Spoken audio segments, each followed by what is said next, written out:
রাহমাতুল লিল আলামিন নবীর আদর্শ যদি মানতে পারো তবে বান্দা জীবন তোমার ধ্বংস হয়ে যাবে, জীবনের মধ্যে তোমার কোনো পরিমাণ কোনো ত্রুটি থাকবে না। ওই রাহমাতুল লিল আলামিন নবীর আদর্শের আনুগত্য তোমার করা লাগবে। আমার নবীর প্রেম বড় প্রেম, আমার নবীর প্রেমে যেভাবে উসমান শুয়ে রয়েছে, ওই আমার নবীর প্রেম বুকে নিয়ে আবু বকর যেমন নবীর পাশে ঘুমায় আছে। হযরতে হানজালার কাহিনী তোমরা জানো, ওই হানজালা আমার নবীর প্রেমে কি পরিমাণ পাগল, আমার নবীর প্রেমে পাগল পারা হইয়া আমার নবীর জন্য শহীদ হয়ে গেল। ওই হানজালা আমার নবীর প্রেমে কি পরিমাণ জীবনটা দিয়া দিল। নবী বললেন, ও হানজালা, আজকে তো যুদ্ধের ময়দান কায়েম হয়ে গেল, তোমার যুদ্ধের ময়দানে যাবার দরকার না, তুমি তোমার স্ত্রীকে একটু সময় দাও, যেহেতু আজকে তোমার বিবাহ। এবার হানজালা যখন নিজের স্ত্রীকে নিয়ে ঘরের ভিতরে আছে, পিছন দিয়ে কে জানি আওয়াজ দেয়, নবী মুহাম্মদ দুনিয়াতে নাই, শহীদ হয়ে গেল।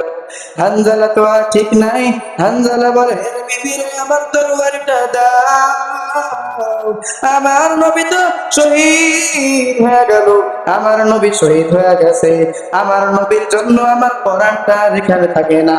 স্ত্রী বলে, ও গো স্বামী গো, নবী তো বললেন আজকে তোমার যুদ্ধের ময়দানে যাওয়ার দরকার নাই। হানজালা বলে, কিরে ও বিবি, তোর মধ্যে কি আমার নবীর প্রতি একটু ভালোবাসা নাই? আমার নবীর ভালোবাসা যদি না থাকে তাহলে আমার জীবনটা কি হয়ে যাবে। আজকে এবার আমার নবী চলে গেল, শহীদ হয়ে গেল যুদ্ধের ময়দান থেকে, আমারে যাওয়া লাগবে। হানজালা বিদায় নিয়ে নিল, হানজালা বিদায় নিয়ে চলে গেল যুদ্ধের ময়দানে। যুদ্ধের ময়দানে যাওয়ার পর কাফেরদেরকে এক এক করে খতম করা শুরু করলো।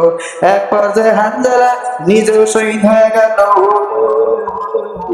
হানজালা শহীদ হওয়ার পরে যখন যুদ্ধ শেষ হয়ে গেল, এবার রাহমাতুল লিল আলামিন নবী বলে, ও সাহাবীরা, সব সাহাবীদের লাশগুলো দাফন করো, সব নবীর লাশগুলো তোমরা একত্রিত করো। এক নারী আয়েশা বলে, ও নবী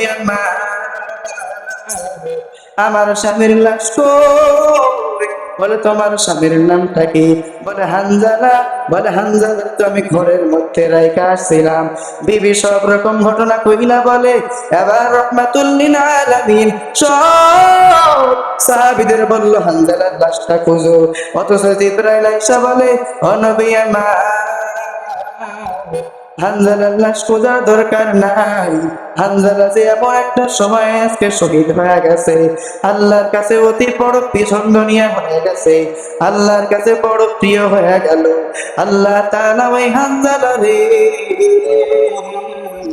জান্নাতের পানি, হাউজে কাউসারের পানি দিয়া হানজালারে গোসল করিয়া দিছে।